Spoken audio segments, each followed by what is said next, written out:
રાજકોટમાં બજરંગ ગરબી મંડળ દ્વારા સતત 17મા વર્ષે પ્રાચીન ગરબાનું આયોજન કરવામાં આવશે, જેમાં બાળાઓ સળગતી ઈંઢોણી માથા પર મૂકીને ગરબે ઘૂમશે। આ અંગે વધુ માહિતી અબ તક મીડિયાની મુલાકાતે આવેલા સૌરાષ્ટ્ર બજરંગ ગરબી મંડળના સભ્યોએ પૂરી પાડી હતી।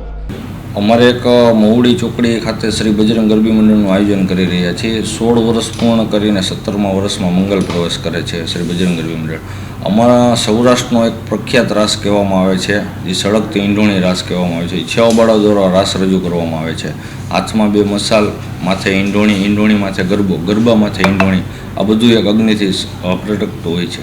એના માટે અમે એક ફાયર સેફટી રાખેલી છે, પ્લસ અમારા ગરબી મંડળના 40 સભ્ય છે ને એ બધા ચારે ખૂણે 5-5 વ્યક્તિ ઊભા હોય છે। એક હિન્દુનું આપણે એક આ તહેવાર કહેવામાં આવે છે અને આ હિન્દુની સંસ્કૃતિ જાળવી રાખવા માટે એક અમે એક સંદેશ આપીએ છીએ કે ભાઈ આપણે આ પ્રાચીન ગરબીઓ બંધ થાય છે ને એ ન થવી જોઈએ। આ વખતે અમે 6 અંબેમાની ચૂંદડી એક રાસ કહેવામાં આવે છે, એ 14 બાળાઓ દ્વારા રાસ રજૂ કરશે અને એક સળગતી ઈંઢોણી રાસ છે, એ અમારો ખાસ રાસ કહેવામાં આવે છે।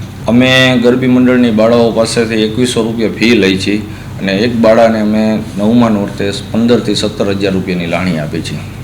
એક રાજકોટની જાહેર જનતાને ભાવભર્યું આમંત્રણ આપી છે।